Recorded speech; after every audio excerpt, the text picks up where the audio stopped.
What is isometric exercise and how can you use isometric exercises in your workouts? And I have 3 suggestions, and I got a feeling you haven't tried them all. So, what is an isometric exercise? Well, if we take the bench press, you have a concentric part where you push the weight up, and you have an eccentric part when you lower the weight down. In the middle, when you hold it still, that's the isometric part. And when I think about isometric exercises, I can instantly see some self-defense practice, standing in the door, just pushing the knuckles against the walls of the door and try to tense up and put as much power as possible in the knuckles. And also the cross hold, when you hold something in your hands. You have these in the sport expos, you put some supplements or water tanks that you have to hold, and you start just shaking. That's an isometric hold. Now you can perform isometric exercises in a lot of different body parts, and maybe the most popular one is the plank. And the plank is actually, it was very trendy a couple of years ago. I remember there were even companies who had like official plank breaks during the day, so everyone in the company did the plank. And I think the popularity with the isometric movements comes from the fact that you can do them even if you have issues with your hip, issues with your elbows, issues with your knees. And often doctors would prescribe isometric movements as the first type of training in rehab after serious incidents, because that's basically all you can do with your muscle. It's just try to hold it, and tense up. Now, when we look at other movements for isometrics, there's a lot with the core stability other than in the plank. So also, if you stand on an unlevel surface, or you have these sport surfaces where it's really unstable and you have to balance and sort of keep a core tense, that's also an isometric movement and a isometric training. And maybe the second most popular exercise, isometrically speaking, is the wall sit. And this is something for downhill skiers, and I think everyone did this in school. You sort of sit against the wall in a make-believe chair, and you basically have your knees in a 90 degree angle, and you see how long you can last. Now, isometrics you can also use when you just train for yourself, and I thought I would mention 3 ways that are quite useful and actually quite fun to do. And the first one is to do the isometric movement in between your regular training. So let's say you want to train, now let's start with the abs. So if you do hanging leg raises, you could do hanging leg raises, 3 times, 10 repetitions or whatever. And in between those sets, you would basically do a plank. So there would be no rest, and the rest is sort of the isometric movement. And this is a little bit the same effect you get when you use platform shoes. You probably see me use them in the past, where your heel is constantly in the air, so your calf muscle is constantly tensed. And you do your exercises, but your heel never touches the ground even in between the exercises. So there's an isometric load during the time that you're supposed to be resting, right? And some people even train the isometric purposely. Like I've seen sprinters use that in the seated calf raise machine. They just load on a lot of weight and they just hold it. It's not like they would be pumping up reps, it's just to hold. And isometric hold, that's it. Now, if we look at other things that you can do in between the sets. The wall sit is very convenient when you have teams. So when I coach teams, for instance, and you have these games and team competitions, it's really nice to have something that one person is doing while the other one is waiting. And instead of just waiting passively, they would be in a static position, isometric position. And that could be a wall sit, that could be a plank, it could also be a push-up position, and it could even be a handstand. And the idea would be that one person has to finish a task, and during that time, the other one is in the isometric position until they switch. And another isometric movement is what you call a farmer's walk, which is more like going shopping, and you have heavy loads in your arms and you have to walk with it. So you basically have an isometric hold in your upper body, but you're walking. And there sometimes you might have exercises where you do something and then in between you walk with the resistance, with the weights to the next spot. So this is how you could use isometrics in between. And it's also a very, very efficient way to train. So if you have a certain time to train, if you combine that, instead of resting, you always do the isometric hold, then you'll save a lot of time, and it feels really good. Now, another way to do it is to mix in the isometric hold in your actual exercise. And here an example would be the ball glides that I love to do.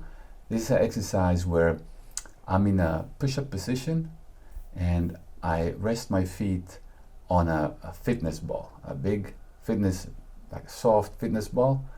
And what I do is I keep my body straight and I roll backwards. I have my hands constantly in the same position, and I roll backwards and let the ball sort of travel upwards.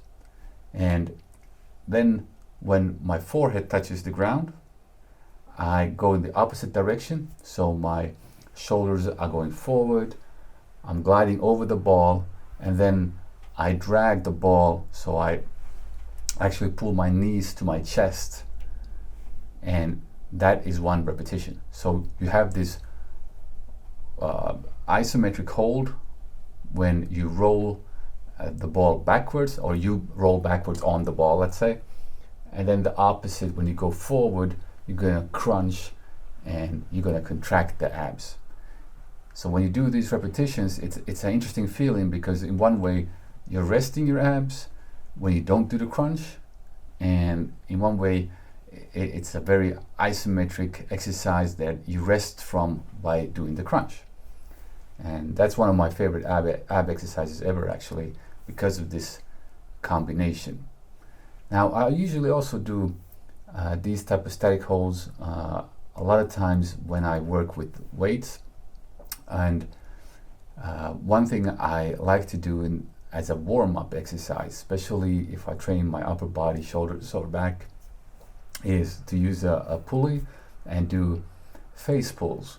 And face pulls are basically you have a rope and you face your thumbs towards your face and you pull the rope so that you actually come into a pose position, like a bodybuilder would do a pose.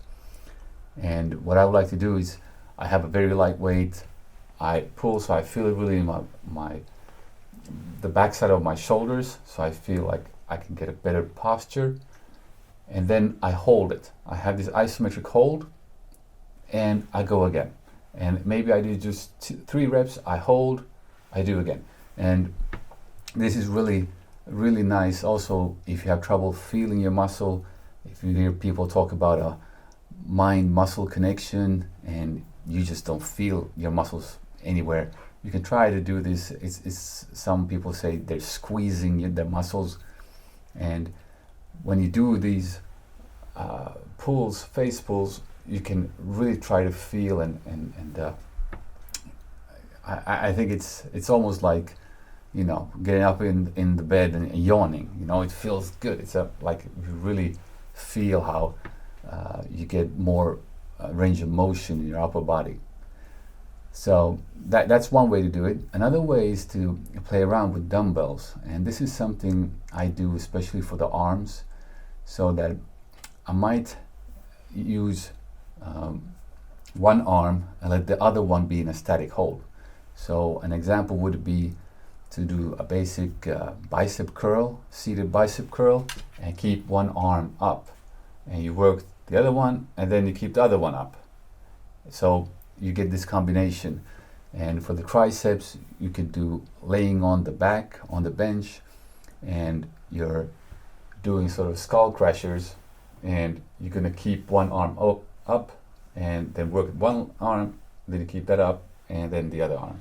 And the same thing you can do, of course, for shoulder presses. You're using one arm and the other one is waiting already in the air. So this way you can keep the static pressure in between and just play around a bit. I think it makes training much more fun when you play around like this. I also do it in the tricep extensions that I might pull down a couple reps and then I just hold it. So you just feel the pressure and then again you pump it. And you can really gather a lot of blood in the muscle, and it actually feels really, really nice. Now the third way is to finish up with the isometric hold. And this is a very sort of demanding way of doing it. And I think the principle is there that the isometric hold is actually the strongest way for you. So you're the weakest in the concentric portion of the movement. You're a little bit stronger in the eccentric, and isometric you're the strongest. And the idea is that you can, for instance, try this, that you go in, you do a leg press, you do 20 repetitions, and in the last one, you just stay halfway. So you don't push your legs straight, you stay there sort of with the knees in 90-degree angle. You stay there for about 10 seconds and you have a friend that claps the hands or just says go, and you try to push, and with that reaction then the last rep. Or you don't have to have a friend there, but it makes it a little bit more fun and more explosive, and you're actually gonna do it better if you have someone there to sort of cheer you on. And I like to do this maybe not consciously, but I get the same effect when I do handstand push-ups. I always finish my handstand push-ups with a static hold, isometric hold, where I try my best to keep my balance and see if I can, how long I can keep my balance without falling down. So I automatically get an isometric portion included in my workout. So these are the three ways that I like to mix it up and use isometric holds.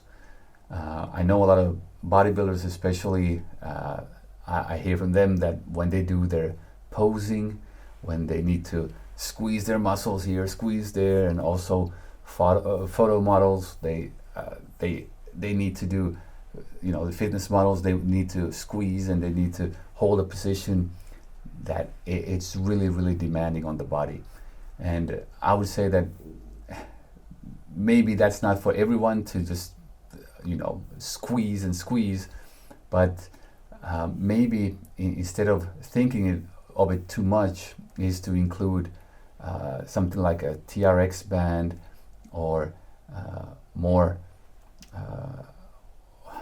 bands in general in the workout, where you're sort of suspended from the ground, or you have some kind of imbalance. Maybe you have a surface that's not flat, so you always have to work a little bit your stabilization muscles and include that in your workouts. So if it feels like it's not really athletic, it doesn't feel like it's sports to do that, then put it in the warm-up and try to just mix it up, because I bet that even just doing regular dips or walking on rails with your arms, straight arms. That's a good workout, but that's a workout that you wouldn't normally do, and you never see anyone do that. But that's an isometric hold, and it's really good. And that's something you would do maybe on a playground, but I rarely see anyone do that in the gym. But just mixing things up, I think you can get really good results, and especially get some variation, so it's more fun, because that's what it's all about. So I hope you can try some of these exercises out. Let me know how you like them.